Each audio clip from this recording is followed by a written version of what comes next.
శుక్లాంబరధరం విష్ణుం శశివర్ణం చతుర్భుజం ప్రసన్నవదనం ధ్యాయేత్ సర్వవిఘ్నోపశాంతయేత్.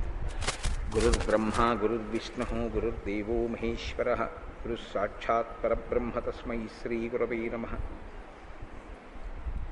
వ్యాసాయ విష్ణురూపాయ వ్యాసరూపాయ విష్ణవే నమో వై బ్రహ్మనిధయే వాసిష్ఠాయ నమో నమః. కూజంతం రామ రామీతి మధురం మధురాక్షరం ఆరుహ్య కవితాశాఖాం వందే వాల్మీకికోకిలం. శ్రుతిస్మృతిపురాణానాం ఆలయం కరుణాలయం నమామి భగవత్పాదశంకరం లోకశంకరం. సదాశివసమారంభాం శంకరాచార్యమధ్యమాం అస్మదాచార్యపర్యంతాం వందే గురుపరంపరాం. వాగర్ధావివ సంపృక్తౌ వాగర్ధప్రతిపత్తయే జగతః పితరౌ వందే పార్వతీ పరమేశ్వరౌ. సూక్తిం సమగ్రేతున స్వయమేవ లక్ష్మీః శ్రీరంగరాజమహిషీ మధురైకటాక్షైః. వైదగ్ధ్యవర్ణకునగుంభనగౌరవైర్యాం కండూలకర్ణకుహరాः కవయోధయంతి. హైమోద్వపుండ్రమజహన్మకుటం సునాసం మందస్మితం మకరకుండలచారుగండం. బింబాధరం బహుళదీర్ఘకృపాకటాక్షం శ్రీవేంకటేశముఖమాత్మని సన్నిధత్తాం. మనోజవం మరుతతుల్యవేగం జితేంద్రియం బుద్ధిమతాం వరిష్టం. వాతాత్మజం వనరయూధముఖ్యం శ్రీరామదూతం శిరసా నమామి. ఆపదామపహర్తారం దాతారం సర్వసంపదాం లోకాభిరామం శ్రీరామం భూయో భూయో నమామ్యహం. శ్రీరామచంద్రం శ్రితపారిజాతం సీతాముఖాంబోరుహచించరీకः. సమస్తకల్యాణగుణాభిరామः నిరంతరం మంగళమాతనోతు. శరజ్యోత్స్నాశుద్ధాం శిశీతజటాజూటమకుటాం వరత్రాసత్రాణస్ఫటికఘటికా పుస్తకకరాం. సకృన్నత్వా నత్వా కథమివ సతాం సన్నిధదతే మధుక్షీరద్రాక్షా మధురిమధురీణాః ఫణితయః. హరి ఓం. పరమేశ్వర స్వరూపమైన సభకి నమస్కారం. శ్రీరామాయణం ఆదికావ్యం. శ్రీరామాయణ కథకి ఒక గమ్మత్తుంది. మీరు దాని గురించి విశేషమైనటువంటి వ్యాఖ్యానం ఏదో తెలుసుకోవాలనే ప్రయత్నం చెయ్యడం మంచిదే. కానీ అలా తెలుసుకునేటటువంటి ప్రయత్నం చెయ్యకపోయినప్పటికీ కేవలం రామకథని రామకథగా యథాతథంగా మూలంలో వాల్మీకి మహర్షి ఎలా చెప్పారో అలా రామకథని చదువుకోవడం అనేటటువంటి దానికన్నా ప్రశస్తమైన విధానం ఇంకోటి ఉంది అని నేను అనుకోవట్లేదు. పెద్దలైన వారందరూ కూడా ఈ మాటే చెప్తారు. దానికి ఇంకా మీరు పక్కన ఏమీ చేర్చక్కర్లేదు. రామకథని రామకథగా చదువుకుంటే చాలు. వాల్మీకి ప్రణీతమైనటువంటి రామకథ ఏది ఉందో, శ్రీరామాయణం ఏది ఉందో, ఆ రామాయణాన్ని అలా ఆ మూలాన్ని, ఆ తాత్పర్యాన్ని, ఆ కథని, ఆ ఘట్టాల్ని మీరు స్మరించి దాన్ని పఠించి మీరు కృతకృత్యులు కాగలిగితే అది వేదోపబృంహణము కనుక శ్రీరామాయణము మీకు కటాక్షించవలసినటువంటి అభ్యున్నతిని అది కృప చేస్తుంది. అంత శక్తివంతమైనటువంటి కావ్యం. అటువంటి కావ్యంలో ఏ మహాపురుషుల పేర్లు స్మరించినంత మాత్రం చేత, ఉచ్చరించినంత మాత్రం చేత అసలు జీవునికి ఉన్నటువంటి పాపరాశి దగ్ధమవుతుందో అటువంటి మహాపురుషుల యొక్క పేర్లు ఉచ్చరింపబడతాయి. బాలకాండలో మొట్టమొదటే శ్రీరామచంద్రమూర్తి యొక్క అవతార ఆవిర్భావమునకు విశేషమైనటువంటి కృషి సల్పినటువంటి వ్యక్తి గొప్ప తపోధనుడు ఋష్యశృంగుడు. అటువంటి ఋష్యశృంగుడు శాంతాసహితుడై అయోధ్యానగరానికి చేరుకున్నటువంటి ఘట్టాన్ని మీకు నేను విన్నపం చేసి ఉన్నాను. మీరు ఒకటి గమనించండి, ఆయన సాక్షాత్తుగా పరమశివ స్వరూపమునందు లీనమైనటువంటి వాడు. అందుకే ఇప్పటికీ కూడా మీరు శృంగగిరి క్షేత్రానికి వెడితే ఆ శృంగేరిలో కిగ్గా అనబడేటటువంటి ఒక శిఖరం మీద ఋష్యశృంగునికి దేవాలయం ఉంది. ఆ ఋష్యశృంగ దేవాలయంలో శివలింగం ఉంటుంది. ఆయన శివస్వరూపంగా, శాశ్వత స్వరూపంగా ఇప్పటికీ పూజలు అందుకుంటున్నవాడు. అందుకే శృంగేరి ప్రాంతం ఎప్పుడూ చల్లగా ఉంటుంది. ఇప్పటికీ వర్షాలు పడుతూనే ఉంటాయి. గొప్ప తపోభూమి. అందుకే శృంగేరి పీఠాన్ని అధిష్ఠించినటువంటి ప్రతి పీఠాధిపతి కూడా తనదైన ముద్ర వేశారు. ఆసేతు హిమాచల పర్యంతంలో ఉన్నటువంటి సనాతన ధర్మంలో ఉన్న భక్తులకే కాకుండా ప్రపంచవ్యాప్తంగా ఎక్కడ ఉన్నటువంటి ఈ సనాతన ధర్మంలోని భక్తులకైనా సరే వారు ఎన్నో విషయాలని అందించి మన జీవితాలు సార్థకత చేసిన మహాపురుషులు. ఎవరికి వారే అంతంత గొప్ప స్థితిని పొందారు. ఇప్పుడు మీరు వారి ఔన్నత్యం గురించి చేసినటువంటి స్తోత్రాన్ని మీరు వింటూ ఉంటారు గురువుగారి గురించి. విజయనగర సింహాసన ప్రతిష్టాపనాచార్య సకల నిగమాగమసార హృదయ తపశ్చక్రవర్తి కర్ణాటక సింహాసన ప్రతిష్టాపనాచార్య వ్యాఖ్యాన సింహాసనాధీశ్వర అంటూను. ప్రతివారు ఒక ఆయన కాకరకాయలు తిని అష్టసిద్ధులు సాధించారు. చంద్రశేఖర భారతి నిరంతరము బ్రాహ్మీభూత స్థితి ఎందుండేవారు. అలా ఒక్కొక్కరిది ఒక్కొక్క శైలి, ఒక్కొక్కరిది ఒక్కొక్క విలక్షణమైనటువంటి పద్ధతి. కానీ అందరు మహానుభావులు ఈ జాతిని ప్రచోదనం చేసినవారు. దానికి అంతటికి కారణం ఎక్కడుందంటే, మూలకందం ఎక్కడుందంటే ఋష్యశృంగ మహర్షి తిరుగాడిన ప్రదేశం అది కావడం. అందుకే శృంగగిరి పీఠం అంత గొప్ప పీఠం అవడానికి కారణం యథార్థంగా చెప్పాలి అంటే ఋష్యశృంగుడు తిరిగినటువంటి భూమి కావడం. ఇప్పటికీ తపస్సుకి అనువైనటువంటి ప్రదేశంగా ప్రదేశం ఉంది అంటే ఆ యుగంలో ఆ మహానుభావుడు తిరిగినంత మాత్రం చేత ఆయన తపశ్శక్తికి వచ్చినటువంటి ప్రకంపనలు అటువంటివి. అవి ఇప్పటికీ మనుషుల్ని తరింపచేస్తాయి. శృంగేరి మీలో అందరూ వెళ్ళి వచ్చిన వారే అని నేను అనుకుంటున్నాను. నేనే ఆలస్యంగా వెళ్ళానేమో శృంగేరి. అసలు శృంగేరి వెడితేనే మనోలయం అవుతుంది. శంకర భగవత్పాదులు యోగరత్నావళి స్తోత్రం చేస్తూ శ్రీశైల శృంగ కుహరేషు కదోపలప్స్యే అంటారు. నాకు ఎప్పుడు శ్రీశైల క్షేత్రంలో ఉన్నటువంటి ఆ గుహలో కూర్చుంటే నా మనోలయం అవుతుందో అని ఆయన స్తోత్రం చేశారు. అలా శృంగగిరి మీరు ధ్యానం చేయడానికి చాలా యోగ్యమైనటువంటి ప్రదేశం. ఇంతటి యోగ్యతా సిద్ధికి కారణమైనటువంటి ఋష్యశృంగ మహర్షి ఆయన బయలుదేరి వచ్చేటప్పటికీ అంగరాజ్యంలో వర్షాలు పడ్డాయి. నేను అందుకే మీతో ఆ మాట ప్రస్తావన చేశాను. ఆయన వర్షము ఒకేసారి వచ్చాయి. అంతటి తపశ్శక్తి సంపన్నుడు. అంతటి క్షామము కూడా కేవలము ఆయన అడుగు పెట్టినంత మాత్రం చేత పోయింది. దశరథ మహారాజు గారికి ఉన్నటువంటి లోటు పూడ్చి ఆయన ఆధ్వర్యం వహించి చేయించినటువంటి ఆ యజ్ఞం సఫలీకృతమై రామచంద్రమూర్తి యొక్క ఆవిర్భావానికి కారణమైంది. అంతటి మహాపురుషుడైనటువంటి ఋష్యశృంగుడు అయోధ్య పట్టణానికి వెళ్ళడానికి ఉన్నటువంటి కారణాన్ని మీరు నిన్నటి రోజున విన్నారు. ఏ కారణానికి ఆయన వెళ్ళారు?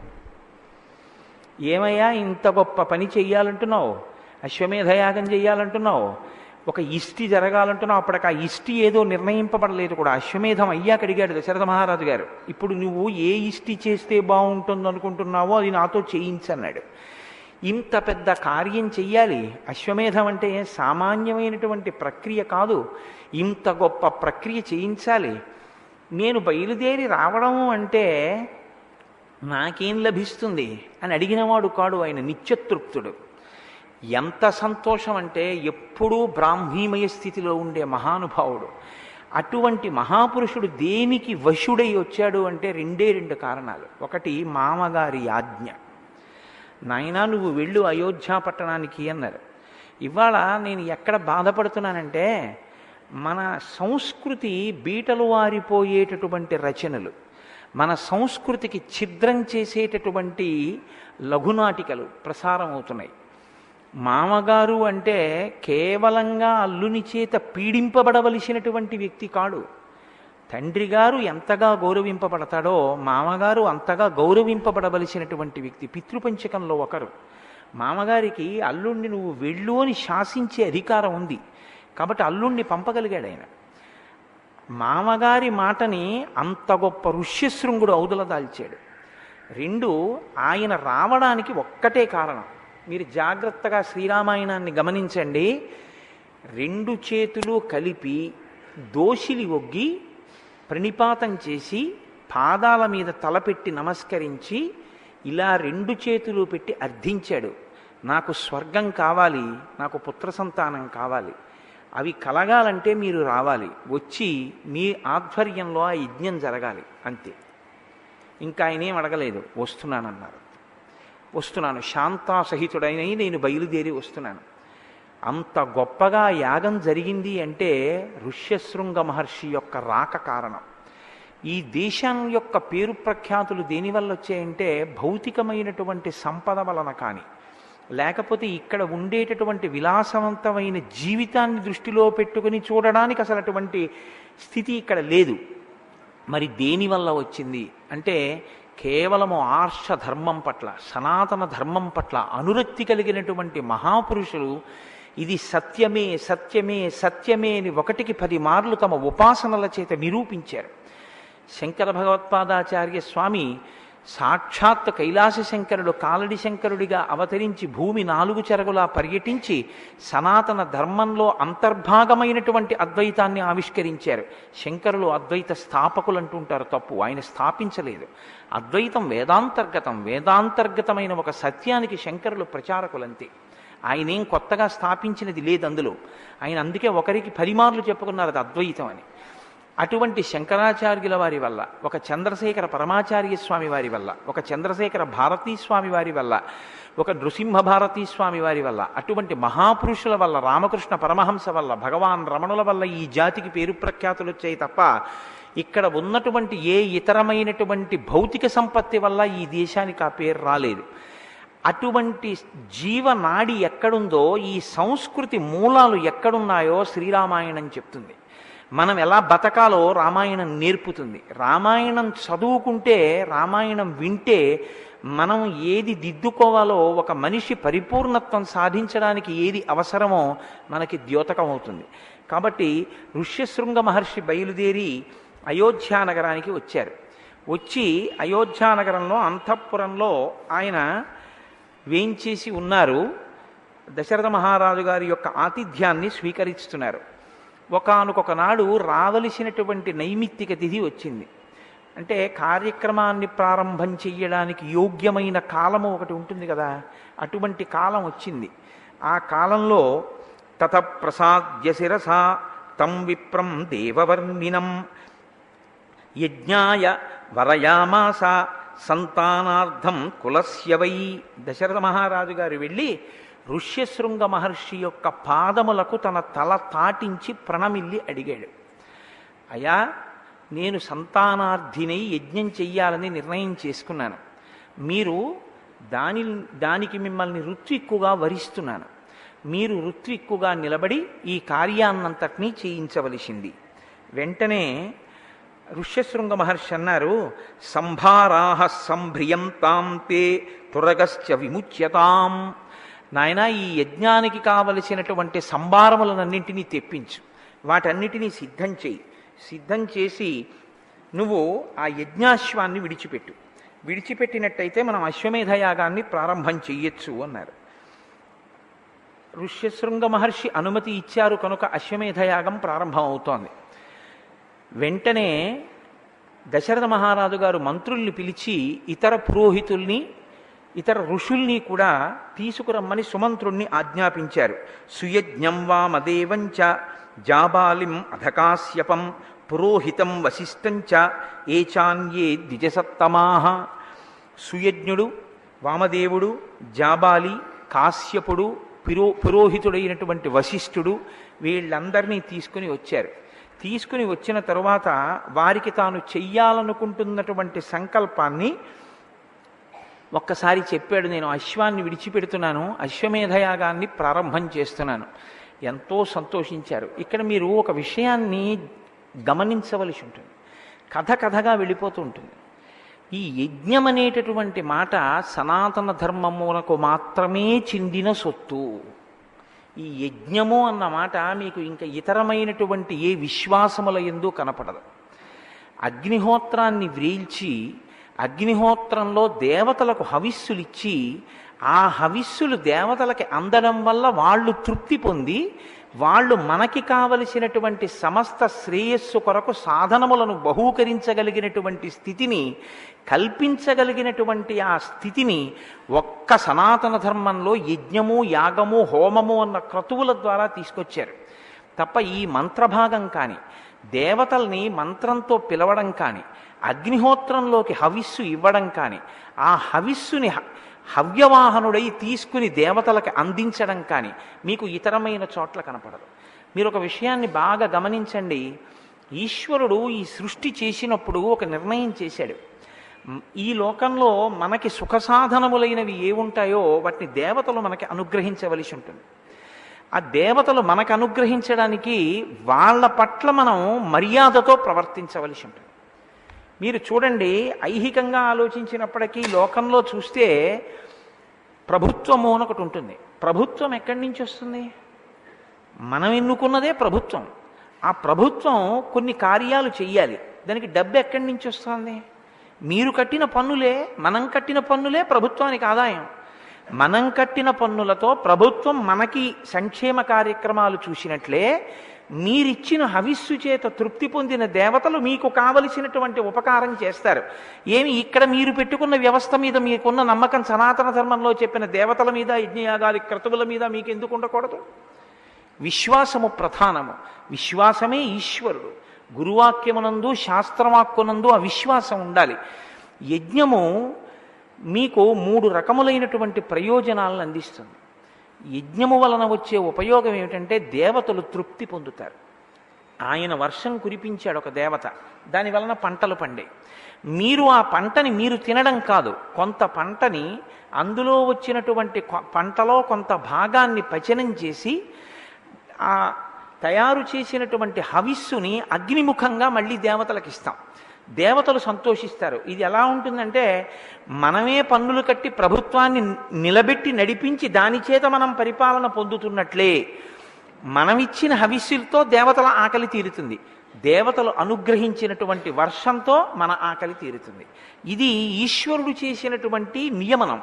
దీన్ని అతిక్రమించకూడదు. యజ్ఞం ఎవరు చేస్తారో వాళ్ళకు 3 ప్రయోజనాలు కలుగుతాయి.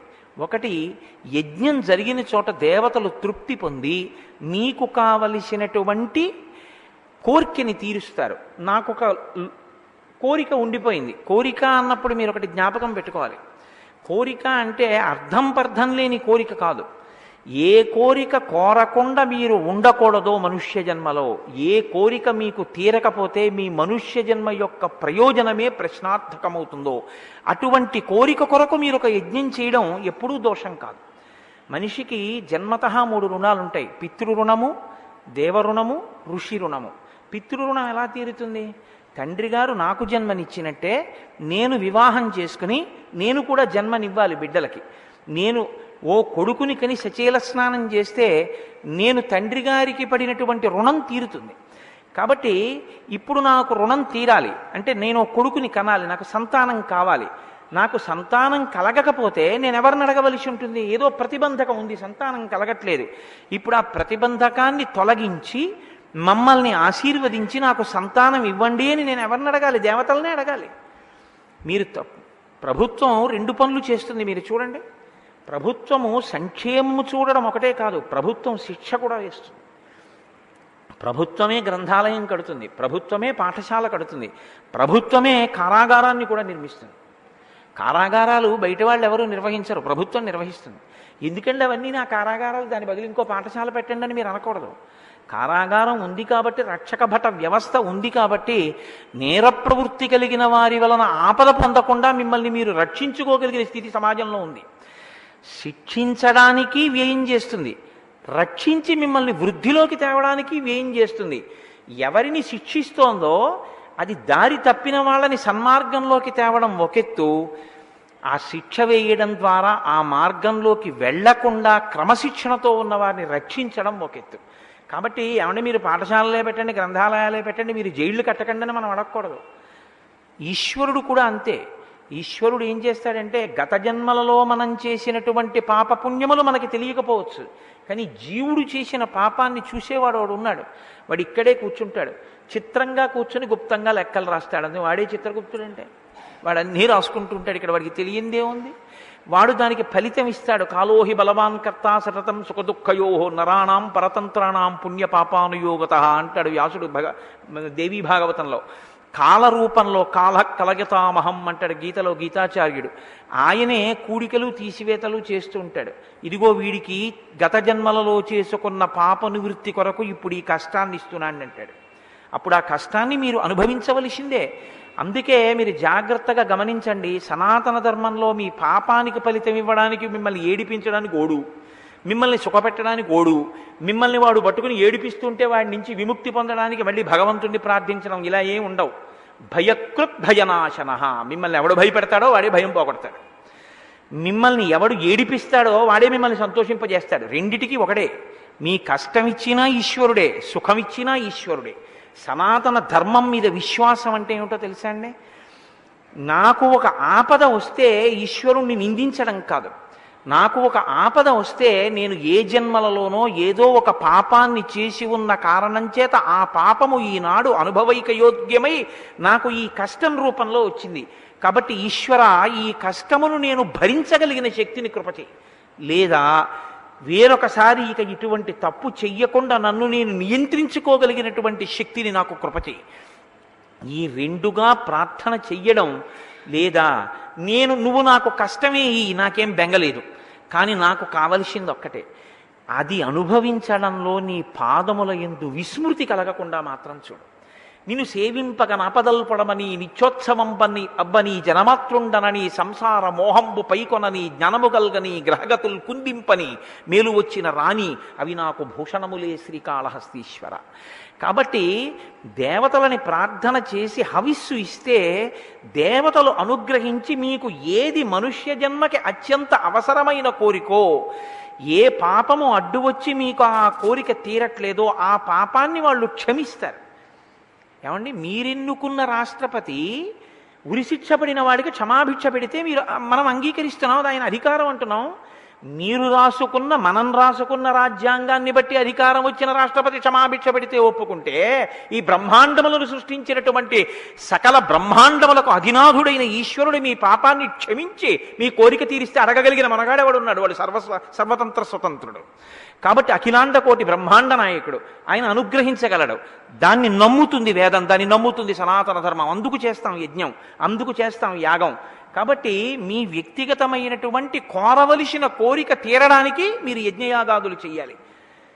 యజ్ఞయాగాదులు చేయడం వల్ల ఇక్కడ మీ కోరిక తీరడం ఒకటి. రెండు, పైలోకములలో స్వర్గలోక ప్రాప్తి దీని వలనే ఆధారపడి ఉంటుంది. కానీ స్వర్గలోక ప్రాప్తి అన్నది పుణ్యం ఉన్ననాళ్ళు ఉంటుంది. పుణ్యం అయిపోయిందా, క్షీణే పుణ్యే మర్త్యలోకం విశంతి, మళ్ళీ కింద పడిపోతాడు. మూడవ ప్రయోజనం ఒకటి ఉంటుంది. అది ఏమిటి అంటే ఇష్టాపూర్తములు అంటారు. అంటే తనకి లోపల ఏం కోరిక లేదు, అత్యుత్తమ మార్గం అన్నమాట. అది లోపల ఏ కోరిక లేదు. ఎందుకు చేస్తున్నావు? ఏమి కోరిక లేదు. మరి ఎందుకు చేస్తున్నావు? ఈశ్వరుడు నాకు ఇవి ఇచ్చాడు కాబట్టి నేను చెయ్యకుండా ఉండలేక చేస్తున్నాను. అలా చెయ్యడం ఏదైతే ఉందో అటువంటి దాని వలన చిత్తశుద్ధి కలుగుతుంది. చిత్తశుద్ధితో కూడినటువంటి భక్తితో కూడినటువంటి కర్మాచరణము చేత జ్ఞానం ఆవిర్భవిస్తుంది. ఆ జ్ఞానము చేత మోక్షము కలుగుతుంది. కాబట్టి ఇప్పుడు మూడు ప్రయోజనములను సాధించుకొనుటకు యజ్ఞము, యాగము, ఈ రెండు లేదా ఈ ప్రక్రియ మీకు ఆధారభూతమై ఉంది సనాతన ధర్మంలో. ఇది మీకు ఏ ఇతర విశ్వాసమునందు ఈ యజ్ఞయాగాది క్రతువులన్నవి కనపడవు. ఇది సనాతన ధర్మము యొక్క సొత్తు. అలా హవిస్సు ఇవ్వడానికి కావలసినటువంటి మంత్రభాగాన్ని రూపకల్పన చేసి మనకు అందించినటువంటి ఋషులకు మనం రుణపడిపోయాం. వాళ్ళ మంత్రం ఇచ్చి ఉండకపోతే, ఆ యజ్ఞం చెయ్యడానికి మనకు అవకాశం లేకపోతే ఇవాళ మనం ఈ సుఖాన్ని పొందలేం. కాబట్టి నేనెప్పుడు ఋషికి అప్పు పడ్డానండి అని అడగడానికి ఏం లేదు. పుట్టుకతో నీకు ఋషి రుణం ఉంది. అది తీరాలంటే ఏం చేయాలి? నువ్వు ఋషి రచించినది నువ్వు చదువుకోవాలి. నీకు 4 మాటలు చెప్పగలిగినటువంటి అదృష్టం ఈశ్వరుడు ఇచ్చి ఉంటే 4 మాటలు చెప్పాలి. నేను మీ దగ్గర 100 రూపాయలు ఇచ్చుకుని తిరిగి మీకు 100 రూపాయలు ఇచ్చేస్తే నాకెవ్వరూ దానికి ఏం పెద్ద సత్కారం ఏం చేయరుగా. కోటేశ్వరరావు గారు పుచ్చుకున్న బాకీ 100 రూపాయలు తిరిగి ఇచ్చారని సత్కారం చేస్తారా? నేను వాల్మీకి మహర్షికి రుణపడ్డాను పుట్టుక చేత. ఆ రుణం తీర్చుకోవడానికి నేను రామాయణం చెప్పుకున్నాను. నా రుణం నేను తీర్చుకుంటే మీరు నాకు సత్కారం చేయడం ఎందుకు? నేను రామాయణం చెప్తే మీరు సత్కారం చేయాలా? నేను అప్పు తీరిస్తే మీరు సత్కారం చేస్తారా? చెయ్యరు. కాబట్టి ఎందుకు చెప్పుకోవాలి ఋషిప్రోక్తమైన విషయాలంటే నేను నా అప్పు తీర్చుకోవడానికి చెప్పాలి. మీరెందుకు వినాలంటే విని మీ అప్పు మీరు తీర్చుకోవాలి, మన జీవితాలు దిద్దుకోవాలి. అందుకొచ్చాయి ఇవన్నీ. కాబట్టి సనాతన ధర్మమునందున్న అచంచల విశ్వాసమునకు పరాకాష్ట యజ్ఞ సంకల్పం. ఆ యజ్ఞము జరగాలి అంటే నేను సంకల్పం చేస్తే, నేను చక్రవర్తిని కనుక, నేను మహారాజును కనుక, నాకు ఐశ్వర్యం ఉంది కనుక జరిగిపోతుంది అనుకోవడం అవివేకం. అంతటి క్రతువు జరగాలి అంటే పైన ఒక మహాపురుషుడు ఒకడు ఉండాలి, ఆయన సంకల్పం ఉండాలి, ఆయన ఆశీర్వచనం ఉండాలి, ఆయన వచ్చి అక్కడ కూర్చుని ఉండాలి. ఆయన తపస్సు చేత, ఆయన అక్కడ తిరుగుతున్న కారణం చేత సమస్త ప్రతిబంధకములు తొలగిపోతాయి. తొలగిపోయి కార్యం నిర్విఘ్నంగా జరిగిపోతుంది. ఇది జరగడానికి అంతటి మహాపురుషుడు రావడం ఏది కోరి రాడు. మీరు చెయ్యడానికి ద్రవ్యం ఉంటుందేమో, చెయ్యడానికి సంభారాలు ఉంటాయేమో, ఆయన రావడానికి మీరు ఇచ్చేది ఏమి ఉండదు. ఎందుకంటే ఆయన మీ దగ్గర కోరి పుచ్చుకునేది ఏమీ ఉండదు. కాబట్టి ఎందుకు వస్తాడు ఋష్యశృంగుడు? ఒక్కదానికే వస్తాడు, వినయం చేత వస్తాడు, మీరు ఘటించేటటువంటి అంజలి చేత వస్తాడు. ఇది చూపిస్తోంది శ్రీరామాయణం. రామాయణాన్ని కేవలం దశరథుడు చేసిన యజ్ఞమని వినకండి. అందులో ఉన్న ధర్మ సూక్ష్మాన్ని మనం గ్రహించిన నాడు, పెద్దల పట్ల ఎందుకు మనం వినయంతో ఉండాలి, దేని వలన మనం ఉపకారం పొందుతున్నామన్నది తెలుసుకున్న నాడు మనం వాళ్ళకి ఎంత రుణపడ్డామో, మనం ఎంత జాగ్రత్తగా పెద్దల పట్ల మసలవలసి ఉంటుందో మనకి అవగతం అవుతుంది. కాబట్టి ఆ వశిష్ఠాది మహర్షుల్ని పిలిచాడు. పిలిచి యజ్ఞో మే క్రియతాం బ్రహ్మన్ యథోక్తం మునిపుంగవ యథాన విఘ్న క్రియతే యజ్ఞాంగేషు విధీయతాం. ఇది సనాతన ధర్మం యొక్క అంతర్భాగం. ఇది రామాయణం అంటే. మన ఇంట్లో పెళ్లి జరుగుతుంది, పెళ్లికి బ్రహ్మస్థానంలో ఒక ఆయన్ని కూర్చోబెడతాం. ఊళ్ళో ఉన్న వాళ్ళందరినీ ఇంటికి వెళ్ళి బొట్టెట్టి పిలుస్తాం. బ్రహ్మస్థానంలో ఎవరు కూర్చుంటున్నారో ఆయన ఇంటికి వెళ్ళి పంచెల చాపిచ్చి, అయ్యా మీరు నా కుమార్తె వివాహానికి బ్రహ్మస్థానంలో కూర్చుని నా చేత కన్యాదానం చేయించి దశ పూర్వేషాం దశాపరేషాం, నా ముందు 10 తరాలు నా తర్వాత 10 తరాలు తరించిపోయేటట్టుగా నిర్విఘ్నంగా సంకల్పిత కార్యం వైదికంగా పూర్తయ్యేటట్టు నన్ను అనుగ్రహించి మీరు గురుముఖత నేర్చుకున్న మంత్రభాగం చేత నన్ను తరింప చెయ్యండి అని ఇంటికి వెళ్ళి నమస్కరించి బట్టలు పెట్టి నువ్వు ఆహ్వానించావా? అది ముందు చెయ్యవలసిన పని ఏమైనా ఉంటే పెద్దలని ముందు ఆశ్రయించి వాళ్ళని ఆహ్వానించాలి. దశరథుడు ఇది అడుగుతున్నాడు. సంకల్పం నాది, విఘ్నం ఇవ్వగలిగిన శక్తి ఈశ్వరుడు. సంతానం కలగకుండా వచ్చిన విఘ్నం యజ్ఞం జరగకుండా కూడా రాదేమిటండి? ఎందుకు రాదు? ఎవరి వలన రాదు అంటే, ఏ మహాపురుషుడు వచ్చి అక్కడ కూర్చుంటే రాదో ఆయన వచ్చి కూర్చోవాలి. ఇప్పుడు ఆయన వచ్చి కూర్చోవాలంటే వినయంతో నమస్కారం చేసి అడగాలి. మీరు ఎందుకు కూర్చోవాలో తెలుసా? మంత్రాలు నేర్చుకున్నారు కాబట్టి కూర్చోవడం కాదు, మీరు కూర్చుంటే చాలు విఘ్నం లేకుండా నడుస్తుంది. ఇది మీరు అడగవలసింది. నేర్పుతోంది మనకి శ్రీరామాయణం. ఎంత గౌరవంగా మాట్లాడాలో, ఆ వైదిక నిష్ట ఉన్న వారి పట్ల ఎంత మర్యాదగా ప్రవర్తించవలసి ఉంటుందో మనకి శ్రీరామాయణం నేర్పుతుంది. కాబట్టి యజ్ఞోమే క్రియతాం బ్రహ్మన్, బ్రహ్మన్ ఓ బ్రహ్మమును తెలిసినవాడా మహానుభావ వశిష్ఠ మహర్షి, మీరు ఈ యజ్ఞ కార్యాన్ని నిర్వహింపచేయండి. యథోక్తం మునిపుంగవ, ఉక్తం ఎలా చెప్పబడిందో, ఎలా చెయ్యాలని చెప్పబడిందో అలాగే నిర్వహించండి. అలాగే నిర్వహించండి అంటే నేనండి అది తెప్పించేశాను, నేనండి ఇది తెప్పించేశానని నువ్వు ముందు చెప్పడం కాదు. ఎలా జరగాలో అలా జరిపించండి అని అడగండి. అప్పుడు ఆయన ఇవన్నీ తెప్పించాలి. అప్పుడు మీరు పిలిచి మీ సేవకులనో మంత్రులనో ఇవన్నీ తెప్పించండి అనాలి. నేను ఇవన్నీ తెప్పించాను అని మీరెళ్ళి చెప్పారనుకోండి, అప్పుడు ఆయన ఎందుకు ఇంకా? అంటే మాటలో గౌరవం. ఒక స్థానం దగ్గరికి వెళ్ళి మాట్లాడేటప్పుడు ఎలా మాట్లాడాలో శ్రీరామాయణం బాగా చదువుకుంటే మీరు ఎక్కడ ఎలా మాట్లాడాలో అలా తప్ప ఇంకోలా మీరు మాట్లాడలేరు. కాబట్టి చూడండి, యథోక్తం మునిపుంగవ యథా నవిఘ్న క్రియతే యజ్ఞాంగేషు విధీయతాం. యజ్ఞము నందు అంగములుంటాయి. ఈ అంగములన్నీ ఏ విఘ్నము రాకుండా జరిపించి నన్ను కృతార్థుడను చేయవలసింది. ఏవి నేనెందుకు చేయించాలి? నేను తపస్సు చేసుకుంటున్నాను, నేనేదో ప్రశాంతంగా కూర్చుందాం అనుకుంటున్నాను, నాకెందుకయ్యా ఇవన్నీ? నీకు బిడ్డలు లేకపోతే ఓ ఆశీర్వచనం చేయించుకో అనొచ్చుగా వశిష్ఠుడు. అలా వశిష్ఠుడు అనకుండా ఎందుకు రావాలో చెప్తున్నాడు దశరథ మహారాజు గారు. భవాన్ స్నిగ్ధ సుహృన్మహ్యం గురుశ్చ పరమో మహాన్ బోఢవ్యో భవతా చైవ భారో యజ్ఞస్య చోద్యత. ఎంత గొప్పగా మాట్లాడాడో చూడండి. భగవాన్ స్నిగ్ధ. స్నిగ్ధ అంటే ఇంగ్లీష్లో అయితే బీయింగ్ స్టికీ అంటారు, అంటుకుని ఉండడం. అంటుకుని ఉండడం అంటే ఏమిటి? మనస్సులో జ్ఞాపకంలో ఉండడం. మహాత్ముల యొక్క మనస్సులో, మహాత్ముల యొక్క స్మృతిలో మీరు ఉండడం మీ అదృష్టమునకు హేతు. ఎందుకో తెలుసా అండి? వాళ్ళు పరిచయాలు కోరుకోవడానికి దూరంగా ఉంటారు. ఏదో పెద్ద ఊరికే చాలామందితో పరిచయం పెట్టేసుకుని చాలామందితో మాట్లాడేసి చాలామందితో ఇన్ఫ్లుయెన్స్ అని ఓ దిక్కుమాలిన మాట ఉంటుంది. అలాంటి వాటి కోసం వాళ్ళకి వెంపర్లాట ఉండదు. సర్వతంత్ర స్వతంత్ర ఆదిరాజధాని విద్యానగర రాజధాని. మీరు విన్నారు ఇప్పుడు గురుస్తోత్రంలో. సర్వతంత్ర స్వతంత్ర అంటే ఏమిటో తెలుసా అండి? గురువుకి చెల్లుతుంది ఆ మాట. గురువుకి కూడా అందరూ ఒక్క స్థాయిలో ఉండరు. సర్వతంత్ర స్వతంత్ర అంటే మీకు ఒక ఉపకారం చెయ్యాలి అని అనుకుంటే మళ్ళీ ఇంకోళ్ళని పిలిచి ఏమో ఆయనకో 50 రూపాయలు ఇద్దామనుకుంటున్నాను, ఓ 50 ఉంటే ఇద్దు అని అడిగిపుచ్చుకోవడం సర్వతంత్ర స్వతంత్ర కాదు. సర్వతంత్ర స్వతంత్ర అంటే తను సంకల్పం చేస్తే తనంత తాను సమకూడాలి ఈశ్వరానుగ్రహంతో. ఆయన ఇలా చేయి చాపడం, ఆయన అసలు ఇలా ముట్టుకోరు.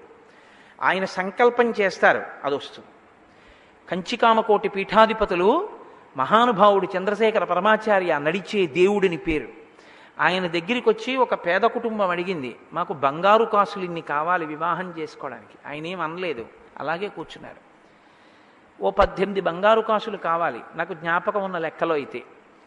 ఆయన అలా విన్నారు, ఏం అనలేదు, అలాగే కూర్చున్నారు వాళ్ళు. కాసేపు అయింది. భగవన్ ఇలా వెళ్ళిపోతున్నాం, మీ దర్శనం కోసం వచ్చాం, ఈ 18 బంగారు కాసులు మీరు స్వీకరించవలసింది. ఓ ఐశ్వర్యవంతుడు వచ్చి ఆ బట్ట మీద వేశాడు. ఆయన సత్యదండంతో ఇలా తోశారు అడిగిన వాడికి, తీసుకోవాలి. ఆయన వారు అడగగానే ఆయన కామాక్షి అమ్మవారిని అడిగారు. కామాక్షి అమ్మవారు ఆయన్ని పంపించారు. అది సర్వతంత్ర స్వతంత్ర.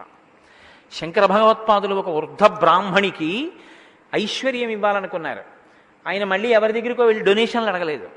ఆయన ముగ్ధా ముహుర్విదదతి వదనే మురారే ప్రేమత్రపా ప్రణిహితాని గతాగతాని మాలాదృశోర్మధుకరీవ మహోత్పలేయ సామే శ్రియం దిశతు సాగర సంభవాయా దిగ్గస్తిభిః కనక కుంభ ముఖావసృష్ట స్వర్వాహినీ విమలచారు జలప్లుతాంగీం ప్రాతర్నమామి జగతాం జననీమశేష లోకాధినాథ గృహిణీం అమృతాబ్ధిపుత్రీం. ఒక్క స్తోత్రం చేశారంటే బంగారు ఉసిరికలు కురిచాయి.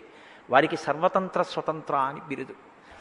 అలా ఈశ్వరుడి పాదములు పట్టి ఏదైనా సంకల్పం చేసి చెయ్యగలిగిన సమర్థతకి సర్వతంత్ర స్వతంత్ర. వశిష్ఠుడు అటువంటి వాడు.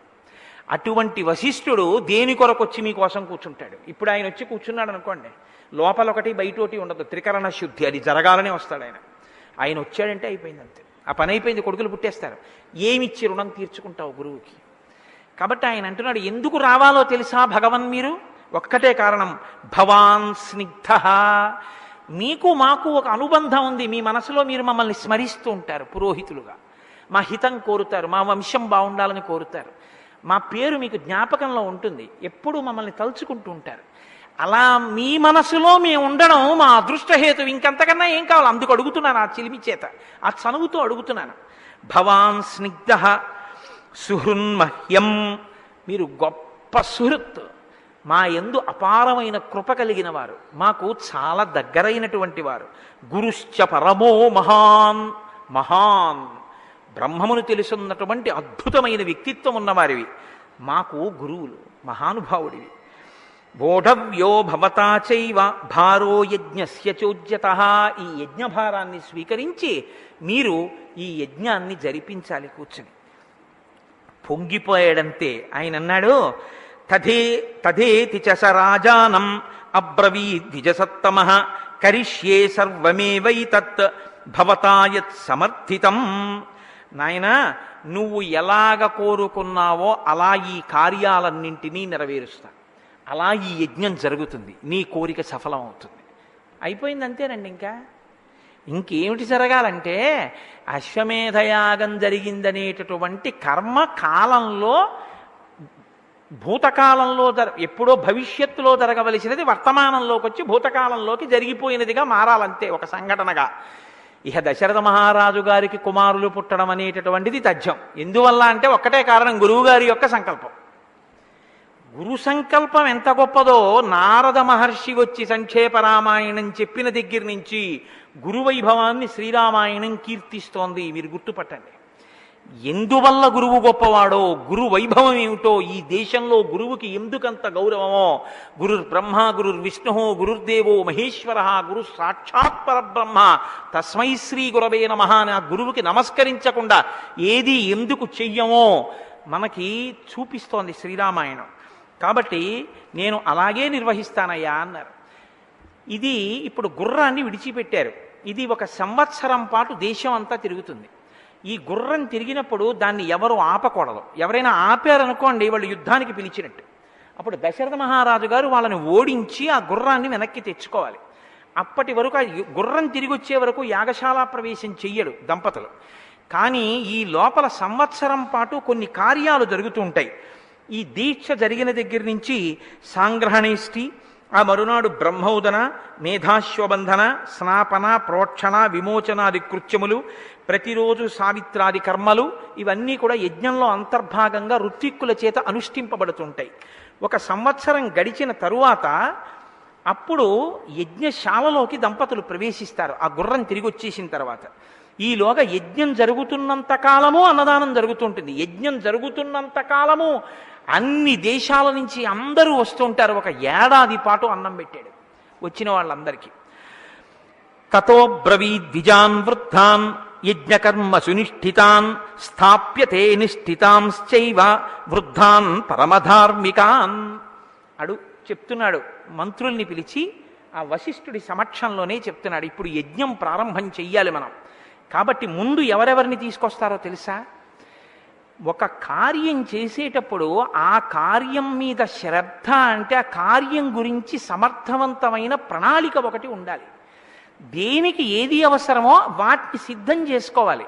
అసలు అవి సిద్ధం చెయ్యకుండా ఉట్టి పటాటోపం ఎక్కువను కార్యం తక్కువ ఉంటే దాని యందు శ్రద్ధ ఉన్నది అని చెప్పడం కష్టం. ఆయన అన్నాడు, వృద్ధులైన వారు, ఇతపూర్వము యజ్ఞకర్మలు చేసినటువంటి వారు, వాస్తు బాగా తెలుసున్నటువంటి వాళ్ళు, పరమ ధార్మికులైనటువంటి వారు ఎక్కడున్నారో వారందరినీ తీసుకురండి. కర్మాంతికాన్ శిల్పకరాన్ వర్ధకీన్ కనకానపి గణకాన్ శిల్పినశ్చైవ తథైవ నటనర్తకాన్. మీరు కర్మాంతికాన్, కార్యాన్ని నిర్వహించగలిగినటువంటి సమర్థులుంటారు. ఇప్పుడు బోలెడంతమంది పని చేస్తుండొచ్చు, కానీ దీన్ని సమన్వయం చేసేవాడు ఉండాలి. ఈ సమన్వయం చెయ్యగలిగినటువంటి వారిని తీసుకురండి. శిల్పకరాన్, బోలెడన్ని ఇళ్ళు కట్టాలి. వచ్చిన వాళ్ళకి తాత్కాలిక ప్రాతిపదిక మీద అతిథి గృహ నిర్మాణం చేపట్టాలి. కాబట్టి ఇటుకలు తయారు చేసే వాళ్ళని తీసుకురండి. వర్ధకీన్, వడ్రంగుల్ని తీసుకురండి. కనకానపి, భూమిని తవ్వేటటువంటి శక్తి ఉన్నటువంటి వాళ్ళని సమూహాలని తీసుకురండి. గణకాన్, లెక్కలు రాసే వాళ్ళని తీసుకురండి. శిల్పినశ్చైవ, శిల్పాలు చెక్కే వాళ్ళని తీసుకురండి. తథైవ నటనర్తకాన్, నటులను నటీమణులను తీసుకురండి. ఇక్కడ మీరు ఒకటి జ్ఞాపకం పెట్టుకోవాలండి, నటీనటులు అన్న మాట వాడారు కదా రామాయణంలోనని. నటులు నటీమణులు వేర్వేరు కాదు. అంటే నటుడు భర్త అనుకోండి, నటి భార్య అయి ఉంటుంది తప్ప భార్యాస్థానంలో వేరొక ఆడది వచ్చి నటించడం అన్నది ధర్మ విరుద్ధం. దాన్ని శాస్త్రం అంగీకరించడం, అంతకన్నా దూష్యం ఇంకోటి లేదు. కాబట్టి అసలు వేరొకరి భార్యాస్థానంలోకి వచ్చి నటన చేయడాన్ని అంగీకరించరు.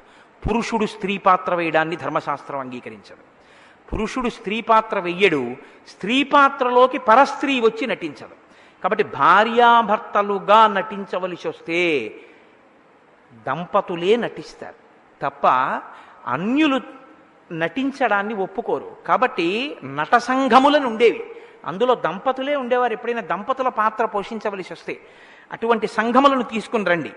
తథా శుచీన్ శాస్త్రవిద పురుషాన్ శుభశ్రుతాన్ యజ్ఞకర్మ సమీహం తాం భవంతో రాజశాసనాత్.